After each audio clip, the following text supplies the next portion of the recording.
Friends, ఊరి నుంచి మొత్తం అమ్మ వచ్చారు. చూడండి ఏం తెచ్చారు. కారపూస, అరిసెలు, అరటికాయలు, మామిడికాయలు చూసారా మొత్తం ఎన్ని తీసుకొచ్చిందో మాకు. హాయ్ ఫ్రెండ్స్, ఇవాళ మా వంటలు చూడండి. సాంబారు,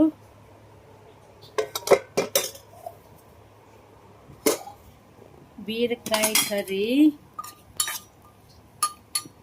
బీరకాయ ఉత్తపప్పు,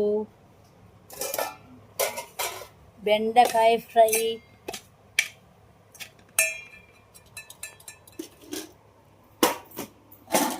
వేడి వేడి రైస్.